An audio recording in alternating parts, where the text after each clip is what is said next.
First up, Charlie Walker is a lazy, work-shy man. His words, he has found that pursuing a life of adventure facilitates his aversion to proper work. He enjoys long, non-motorised journeys, and he last spoke at the Night of Adventure in 2015 about descending a crocodile-infested Congo tributary in a leaky dugout canoe. It was one of the more boring talks of the evening. Last year, he skied the length of the Arctic Ural Mountains in winter and kayaked the 1,500-mile length of the Ural River in Russia and Kazakhstan. Tonight, Charlie is going to talk about Mongolia. Please welcome Charlie.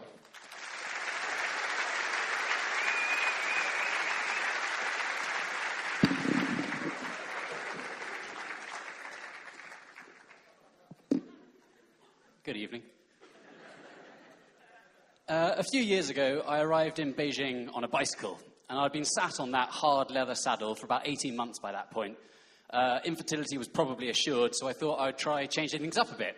I decided to walk to my next destination, Mongolia.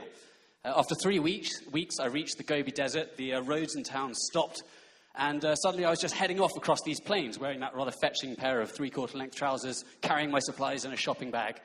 It was hard, it was hot, lonely, exhausting, and I never knew where I'd next find water. The biggest problem, really, though, was that my feet were in agony. The only pair of size 12 walking shoes I could find in Beijing cost £5 and soon started to fall to pieces. So whenever I saw a yurt in the distance, I'd head straight for it, desperate to get a top-up of water, and the people always welcomed me straight in. They would ply me with food and vodka and politely pretend not to notice how bad my feet smelled at the end of the day. After a while, the desert relented, and I reached the steppe, the sort of iconic rolling grasslands of Mongolia, one of the most beautiful places I've ever seen.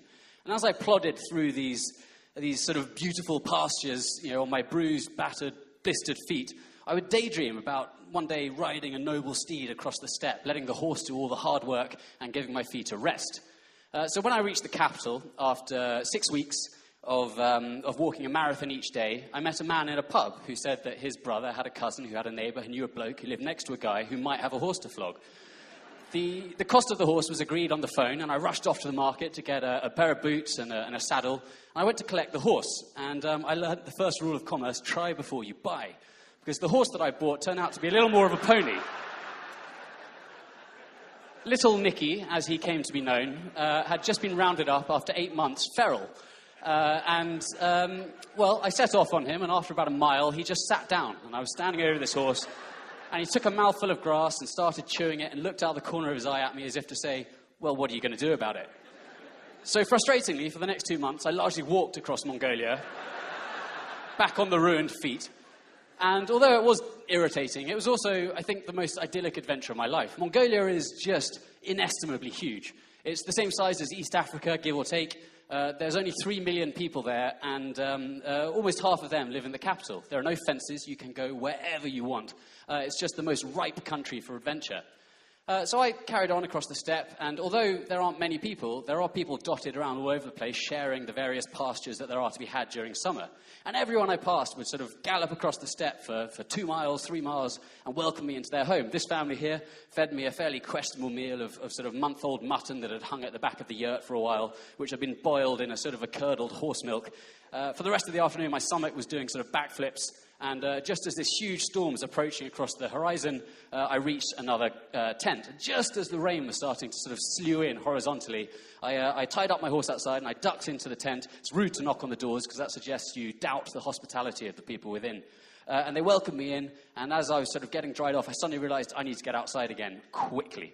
So I got to the door, and it was a bit dark, and I was fiddling with the latch, and I finally managed to sort of wrench it open, and I just sort of gave this 2-meter-long plume of white out of my mouth and straight over the head of the grandmother who'd been trying to get in. A little bit later, she happened to be coming out of the door when I came back from having just tethered Nicky after the storm had passed in a slightly better area of pasture. And I lost one of my flip-flops in the sort of mess of mud and probably vomit outside the door. And I was standing there with my axe that I used to sort of knock in the tether, hopping on one foot with a bare foot. Just as the lightning struck, the door opened, and the granny then coming out of the yurt saw this mad axe-wielding foreigner.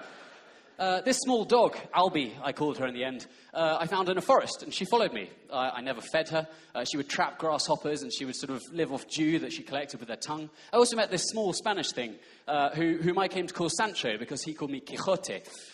Sancho and Albie and Nicky and I carried on across the steppe for a time, getting into all sorts of scrapes. At one point, we got rounded up by the military for accidentally straying into a restricted zone, and we were detained for 24 hours, during which time we were told to camp outside and not go more than 10 meters from the building. The military finally sort of accepted a light bribe and let us carry on our way. And we just spent a time enjoying, I mean, it is just the most jaw-dropping country I've ever been to. Bewitchingly beautiful. And it's almost like every family has a valley to themselves.